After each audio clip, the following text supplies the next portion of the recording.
Digestive distress often acts as the earliest warning signal for adrenal insufficiency, yet it is frequently the most misunderstood symptom. For many living with this condition, issues like chronic nausea, stomach pain, or a total loss of appetite are constant companions, often appearing long before a formal diagnosis is made. The gut is one of the most energy-intensive systems in the body, and it relies heavily on a precise supply of cortisol to function. When that supply fails, the entire digestive process, from the movement of food to the absorption of basic nutrients, can begin to unravel. We are looking at the intricate science of how low cortisol disrupts the gastrointestinal tract, exploring the gut-brain axis, and discussing how resources like Rick Distler's guides are helping patients connect these often dismissed physical signals to their underlying endocrine health. It is remarkable how much energy the body dedicates just to processing a meal. Most of us think of digestion as a passive event, but it is actually a highly coordinated series of physiological tasks. Your system has to secrete specific enzymes at precise moments, regulate blood flow to the stomach and intestines, and maintain the rhythmic muscle contractions known as motility. Cortisol is the glue in that coordination. It acts as a permissive hormone, meaning it allows other processes, like the autonomic nervous system's control over the gut, to work efficiently. When cortisol is low, the body enters a state where it can no longer manage these background tasks. As the article points out, the body might even prioritize basic survival functions, like keeping the heart beating and maintaining blood pressure, over the energy-hungry process of digestion. This is why many patients feel full after just a few bites or lose their appetite entirely. The body is essentially shutting down non-essential services to conserve resources. The feeling of being full early, or early satiety, is a fascinating example of that prioritization. It suggests the digestive system is physically capable of receiving food, but the metabolic green light isn't there. If we look at the mechanics of this, how specifically does a lack of cortisol affect gastrointestinal motility? Is it a direct lack of muscle power in the gut, or is the signaling from the brain getting scrambled? It is a bit of both, and that is where the gut-brain axis comes in. Research published in journals like the American Journal of the Medical Sciences has documented cases of reversible gastroparesis, a condition where the stomach empties too slowly, directly linked to cortisol deficiency. In these cases, when patients were given corticosteroid replacement therapy, their gastric motility improved almost immediately. This suggests that glucocorticoids are essential for the normal motor function of the GI tract. Without enough cortisol, those waves of muscle contraction that move food through the system become sluggish or uncoordinated. This is also why patients might experience a frustrating mix of constipation and diarrhea. The system isn't just slow or fast, it's dysregulated. The autonomic nervous system, which governs these movements, can't find its rhythm without the stabilizing presence of cortisol. If the rhythm is broken, then the brain must be receiving some very alarming signals. Nausea is cited as a hallmark of the condition, especially as cortisol levels drop toward a crisis, but you mentioned that nausea isn't always about the stomach itself. How does the brain interpret this systemic stress as a need to feel sick? The brain acts as a central monitoring station for the entire body. It is constantly receiving data on blood pressure, glucose levels, and electrolyte balance. In adrenal insufficiency, particularly primary adrenal insufficiency where aldosterone is also low, the body struggles to keep sodium in the blood. This leads to dehydration and drops in blood pressure.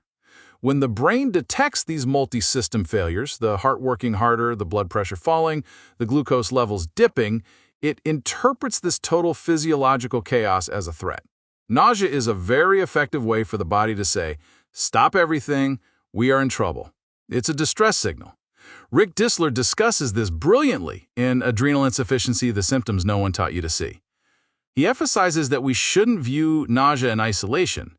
It's often a secondary reaction to the body's inability to maintain its internal environment, or homeostasis. That perspective changes the way we look at something like vomiting. In a healthy person, vomiting might just be the result of a bad meal. But in the context of adrenal insufficiency, it sounds like a catastrophic feedback loop. If you can't keep your medication down because you're vomiting, but you're vomiting because your cortisol is low, the situation becomes an emergency very quickly. That is exactly the danger. Most oral replacement medications like hydrocortisone take time to be absorbed in the gut. If a person starts vomiting, they lose the ability to take their life-sustaining hormones orally. This is why medical guidelines and resources like Understanding and Managing Adrenal Insufficiency are so adamant about emergency injections. When the GI tract is compromised by vomiting or severe diarrhea, the only way to get cortisol into the system is through an intramuscular injection. Without that replacement, the body cannot respond to the physical stress of the illness itself, which can lead straight into an adrenal crisis, a life-threatening drop in blood pressure and organ failure. It is a unique medical vulnerability where the digestive system's failure actually blocks the primary treatment for the underlying disease. It seems like blood flow is another hidden player here.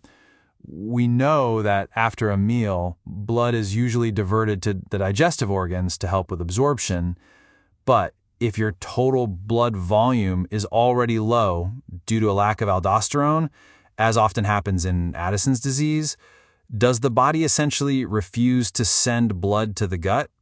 Precisely. Under normal conditions, cortisol helps regulate how blood vessels constrict and dilate. During a meal, you need increased circulation to the mesenteric arteries, the ones supplying the intestines, to pick up nutrients. However, if the body is already in a state of low flow due to adrenal insufficiency, it can't afford that diversion.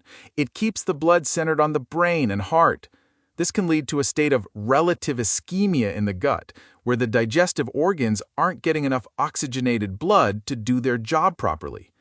This explains why many patients feel profound exhaustion after eating. Their body is trying to digest food with a limited blood supply, and the strain of that effort can be overwhelming. It also means that even if you manage to eat, you might not be absorbing the nutrients you need. The absorption aspect is critical because it's not just about the macronutrients like proteins and fats. It's also about the building blocks the body needs to recover. If the gut isn't absorbing vitamins and minerals efficiently, does that create a secondary cycle of adrenal stress? It definitely does. For instance, the adrenal glands require high concentrations of vitamin C to produce hormones.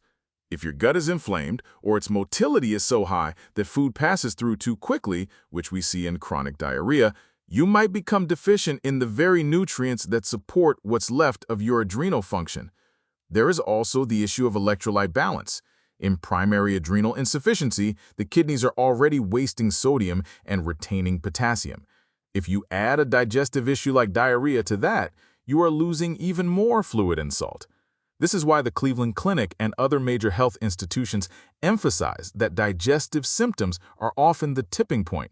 They don't just happen alongside adrenal insufficiency, they actively worsen the underlying hormonal imbalance by depleting the body's reserves. This complexity is likely why patients find it so difficult to get a diagnosis. If you go to a doctor with stomach pain and nausea, they might look for a stomach ulcer or food sensitivities. They aren't necessarily looking at the adrenal glands. How do books like Rick Distler help bridge that gap between these vague digestive complaints and the actual science? The power of those resources, particularly Understanding and Managing Adrenal Insufficiency, a practical guide, is that they validate the patient's experience while providing a scientific framework. Distler's work is deeply informed by the lived experience of supporting someone through this, but it also draws on clinical insights. He helps patients see the patterns. For example, is the nausea worse in the morning when cortisol is naturally at its lowest? Does the stomach pain flare up during times of emotional or physical stress? By tracking these digestive symptoms in relation to medication timing and stress levels, patients can provide their endocrinologists with much more actionable data.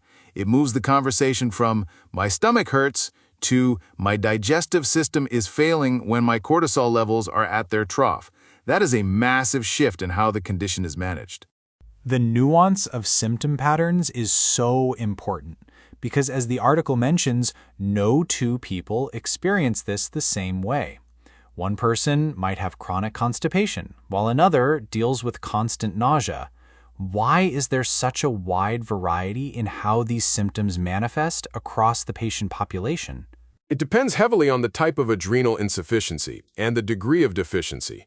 In primary adrenal insufficiency, you are missing both cortisol and aldosterone, so the electrolyte and blood pressure issues are much more severe, which often leads to more intense nausea and vomiting.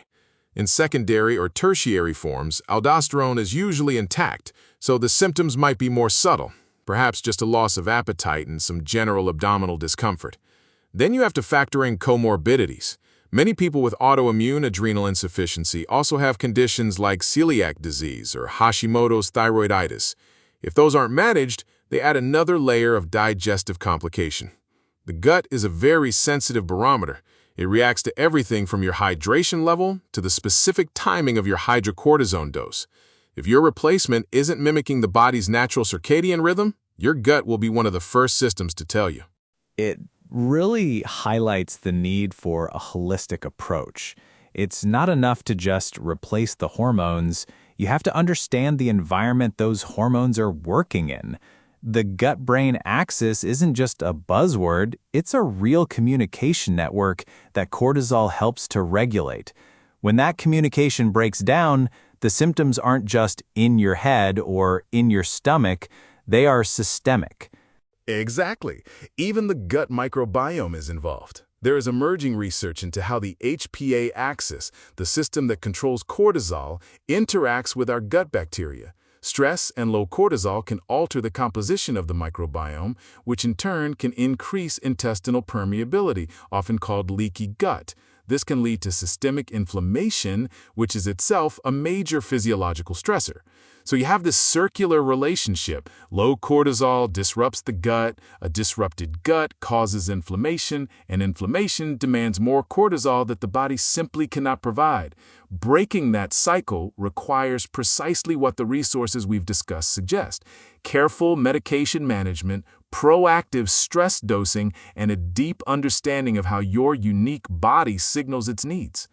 It's clear that for anyone living with adrenal insufficiency, the digestive system is more than just a place for processing food.